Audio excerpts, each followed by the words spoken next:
श्रीमद् भागवत महापुराण स्कंद 10वां अध्याय 28वां वरुण लोक से नंद जी को छुड़ा कर लाना।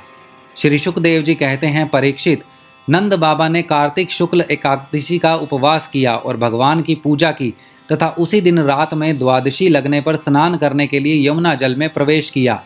नंद बाबा को यह मालूम नहीं था कि यह असुरों की वेला है, इसीलिए वे रात के समय ही यमुना जल में घुस गए। उस समय वरुण के सेवक एक असुर ने उन्हें पकड़ लिया और वह अपने स्वामी के पास ले गया। नंद बाबा के खो जाने से ब्रज के सारे गोप, श्री कृष्ण अब तुम ही अपने पिता को ला सकते हो, बलराम अब तुम्हारा ही भरोसा है, इस प्रकार कहते हुए रोने पीटने लगे। भगवान श्री कृष्ण सर्वशक्तिमान हैं एवं सदा से ही अपने भक्तों का भय भगाते आए हैं। जब उन्होंने ब्रजवासियों का रोना पीटना सुना और यह जाना कि पिताजी को वरुण का कोई सेवक ले गया है, तब वे वरुण जी के पास गए। जब लोकपाल वरुण ने देखा कि समस्त जगत के अंतरिंद्रिय और बहिरिंद्रियों के प्रवर्तक भगवान श्री कृष्ण स्वयं ही उनके यहाँ पधारे हैं, तब उन्होंने उनकी बड़ी पूजा की। भगवान के दर्शन से उनका रोम रोम आनंद से खिल उठा। इसके बाद उन्होंने भगवान से निवेदन किया।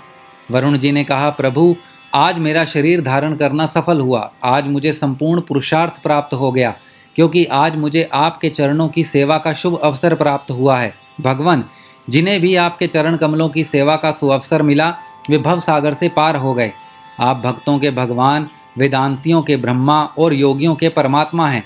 आपके स्वरूप में विभिन्न लोक सृष्टियों की कल्पना करने वाली माया नहीं है, ऐसी श्रुति कहती है। मैं आपको नमस्कार करता हूँ।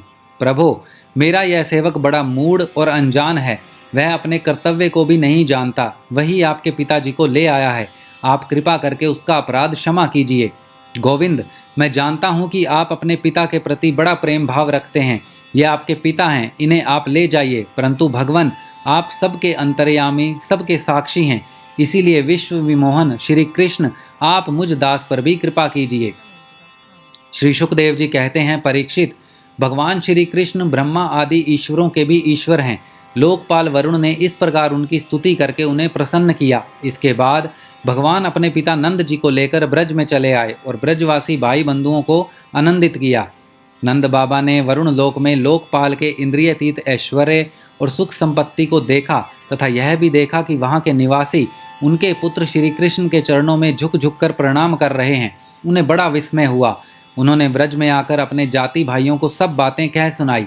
परीक्षित, भगवान के प्रेमी गोप यह सुनकर ऐसा समझने लगे कि अरे, ये तो स्वयं भगवान हैं। तब उन्होंने मन ही मन बड़ी उत्सुकता से विचार किया कि क्या कभी जगदीश्वर भगवान श्री कृष्ण हम लोगों को भी अपना वह मायातीत स्वधाम, जहाँ केवल इनके प्रेमी भक्त ही जा सकते हैं, दिखलाएंगे। परीक्षित, भगवान श्री कृष्ण स्वयं सर्वदर्शी हैं, भला उनसे यह बात कैसे छिपी रहती।